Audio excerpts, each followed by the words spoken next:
Hello peeps, this is Charlie.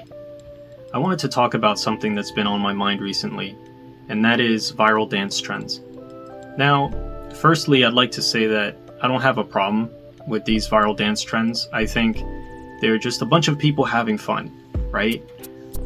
You know, we see a cool move online, like on TikTok, for example, and we want to actually take part in that and try to learn the move and, you know, post it online. I think that's all great fun.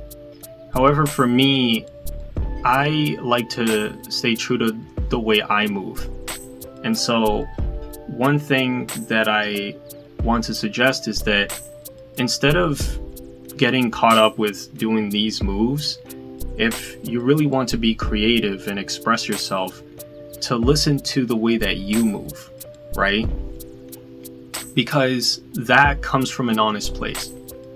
If you're just copying a move that someone else is doing, then that's not your move, that's their move, right? So explore the way you move, even if it looks weird, even if it looks strange to you, right? Maybe it looks strange to you, but to others it might look cool, right?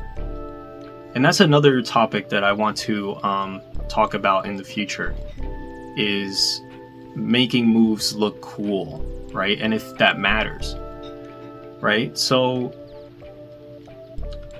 I think it's much better to create your own moves and to understand the way your body moves than just simply copying someone else, which you can still do.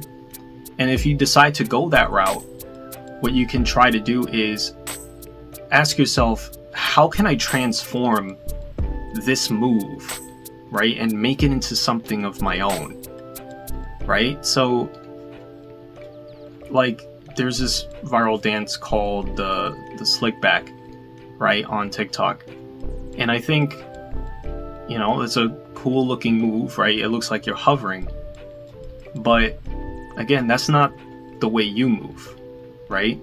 You don't need to do that move. But in terms of the viral dance trend, then maybe you want to hop on that and make a video about it.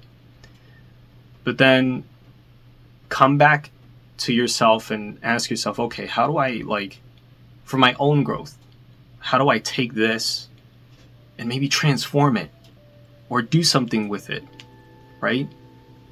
Maybe you do the move and then you, like, I don't know, stop midway as you're doing the slick back and then you just like jump out of it, right? Or, you know, do something unique, right? Do something that only you would do.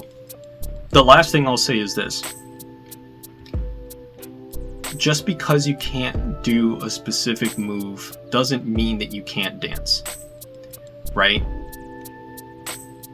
A lot of these challenges, you know, are made by people that can dance, and, you know, maybe you don't like the move, maybe you want to do something else, maybe you have a condition where you have two left feet, right?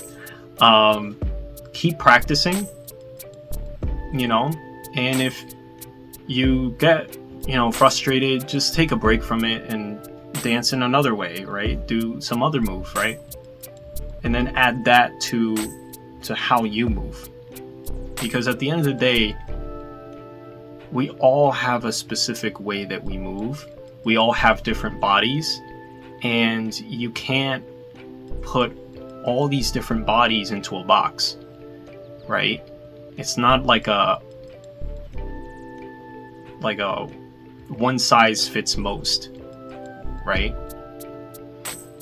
I guess, if that makes sense. So yeah, that's all I have for this one, and I'll see you in the next video. Bye bye.